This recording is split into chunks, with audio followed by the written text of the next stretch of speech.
Olá, meu nome é Carolina da Silva Nunes Cruz e eu curso Medicina na Universidade Católica de Brasília. Eu pesquisei a relação entre a saúde mental dos idosos do Distrito Federal com a exposição a informações sobre Covid-19 veiculadas pela mídia. O professor Dr. Henrique Salmazo da Silva foi orientador do meu trabalho e teve como colaboradora a professora doutora Eduarda Rezende Freitas. Em 2020, a OMS declarou a pandemia de Covid-19, uma doença que surgiu inicialmente na China e se alastrou rapidamente para todo o mundo. Essa doença criou uma situação catastrófica e inigualável para a história recente. A mídia ganhou um papel fundamental nesse contexto, uma vez que informações precisas, atualizadas e imediatas são necessárias. Além disso, a OMS declarou que também estamos vivendo uma infodemia, a qual representa uma superprodução e uma superabundância de informações sobre determinado assunto, no caso, sobre a pandemia de Covid-19. Esse aumento de informações, de notícias sobre a pandemia e o uso inadequado dessas informações podem promover efeitos disfuncionais sobre a saúde mental da população, principalmente sobre os idosos, que correspondem a um grupo de risco para essa doença. Esse trabalho buscou analisar o padrão de consumo de notícias e informações sobre a Covid-19 em mídias tradicionais digitais por pessoas idosas do Distrito Federal, bem como associá-lo com sintomas, bem como associar esse consumo com sintomas depressivos e de ansiedade. Foi realizado um formulário eletrônico que buscou, que foi divulgado pelas redes sociais e telefones para idosos do Distrito Federal. Utilizou-se uma estratégia de bola de neve que corresponde a que consiste em solicitar que os idosos que responderam a esse questionário compartilhassem com a sua rede de amigos e conhecidos.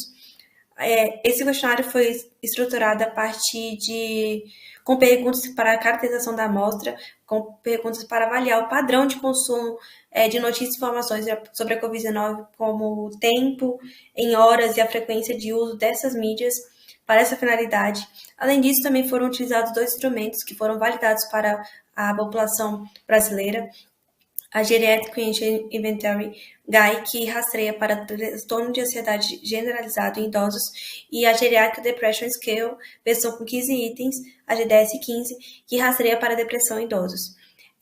Após a coleta de dados, eles foram submetidos ao software SPSS versão 21.0. A amostra correspondeu a 154 idosos do Distrito Federal com idade entre 60 e 90 anos.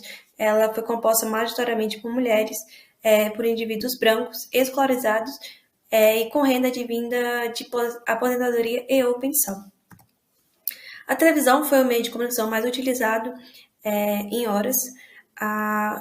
O sexo e horas de exposição não obtivemos relevância estatística. Já em relação à idade, os idosos mais jovens relataram que ficaram mais tempo em horas expostos a redes sociais do que os idosos com 75 anos ou mais. Em congruência a isso, os idosos mais jovens relataram que frequentemente estão expostos a essas notícias por meio das redes sociais, o que não ocorre com os idosos com 75 anos ou mais. Em relação à escolaridade, os idosos mais escolarizados com ensino superior relataram que frequentemente estão expostos a essas informações por meio das redes sociais, o que não ocorreu com os idosos com escolaridade menor. Em relação aos idosos com rastreio para transtorno de ansiedade generalizada e depressão, eles relataram que passaram mais tempo em horas por dia em frente à televisão para obtenção de informações sobre a Covid-19. E os idosos com rastreio para depressão relataram que frequentemente estão expostos a informações e notícias sobre a Covid-19 pela televisão e pelas redes sociais, o que não ocorreu com os idosos com rastreio para transtorno de ansiedade generalizada. Diante disso, é importante salientar que a mídia é muito relevante para a educação e saúde diante desse contexto pandêmico. Entretanto, o consumo de informações e notícias de modo excessivo e irresponsável pode favorecer o aparecimento de sentimentos ansiosos e depressivos em idosos. E, diante disso, é necessário o planejamento de medidas de promoção de saúde específicas para essa população, com a intenção de minimizar as consequências da pandemia e da epidemia de Covid-19. Obrigada.